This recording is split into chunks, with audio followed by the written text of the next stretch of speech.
కింద పడ్డ పైచేయి తనదేనంటున్నారు అమెరికా అధ్యక్షుడు డొనాల్డ్ ట్రంప్. టారిఫ్ల నుంచి ఏ దేశానికి మినహాయింపులు ఉండబోవు అని మరోసారి కుండ బద్దలు కొట్టారు.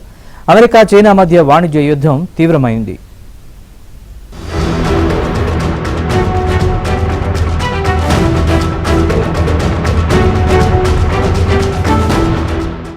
అమెరికా అధ్యక్షుడు డొనాల్డ్ ట్రంప్ చెలరేగిపోతూనే ఉన్నారు. ఏ దేశానికి మినహాయింపు లేదని స్పష్టం చేశారు. ముఖ్యంగా చైనాకు ఎటువంటి రాయితీ లభించదని తేల్చేశారు. చైనా తమతో దారుణంగా వ్యవహరించిందని ఎటువంటి టారిఫ్ మినహాయింపు ప్రకటించలేదన్నారు.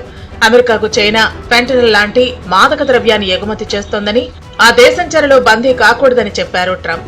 ఆ దేశం అమెరికా ప్రజల శక్తిని దెబ్బతీయడానికి ఉన్న ప్రతి అవకాశాన్ని చైనా వాడుకుంటోందంటూ విరుచుకుపడ్డారు.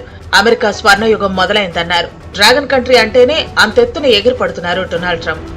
I'm honored to have done it. And, look, nothing's over yet, but we have a tremendous amount of spirit from other countries, including China. China wants to make a deal. They just don't know how quite to go about it. It's one of those things, they don't know how quite. They're proud people. And President Xi's a proud man. I know him very well. And they don't know quite how to go about it, but they'll figure it out. They're in the process of figuring it out, but they want to make a deal. అటు అరుదైన ఖనిజాలు, కీలకమైన లోహాలు, అయస్కాంతాలను అమెరికాకు ఎగుమతి చేయడం Beijing నిలిపివేసింది.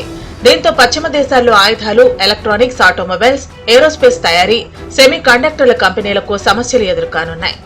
ఎగుమతులకు సంబంధించిన నిబంధనలను చైనా రూపొందిస్తోంది. అప్పటి వరకు చైనా పోర్టుల నుంచి మ్యాగ్నెట్ల ఎగుమతులను నిలిపివేశారు. ప్రపంచవ్యాప్తంగా ఉత్పత్తి అవుతున్న అరుదైన ఖనిజాల్లో దాదాపు 90% చైనా నుంచే వెళుతున్నాయి. చైనా తాజాగా చేపట్టిన చర్యల ప్రభావం కేవలం అమెరికాకే పరిమితం కాదు, అన్ని దేశాలపై పడే ఛాన్స్ ఉంది. కీలక ఖనిజాల మైనింగ్, ప్రాసెసింగ్ లో చైనా తనకున్న శక్తిని ఆయుధంగా వాడుతోంది.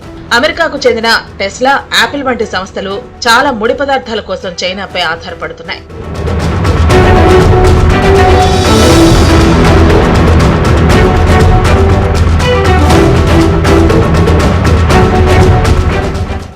అమెరికాతో చెడిపోవడంతో చైనా అధ్యక్షుడు షీ జిన్పింగ్ పొరుగు దేశాలతో స్నేహం కోసం ప్రయత్నిస్తున్నారు. ఆగ్నేయాసియా, లాటిన్ అమెరికాలో పర్యటిస్తూ మద్దతు కూడగడుతున్నారు. వాణిజ్య యుద్ధంలో విజేతలు ఎవరూ ఉండబోరని, అందరూ పరాజితులేనని అభిప్రాయపడ్డారు.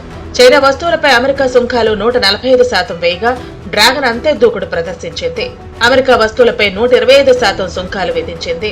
దీంతో రెండు అతిపెద్ద ఆర్థిక వ్యవస్థల మధ్య జరుగుతున్న ఈ ట్రేడ్ వార్ ఆర్థిక మాంద్యానికి దారితీస్తుందేమోనన్న భయాందోళనలు నెలకొన్నాయి.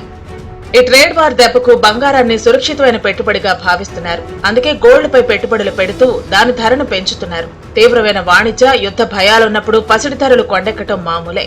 ఇప్పుడు అదే జరుగుతోంది.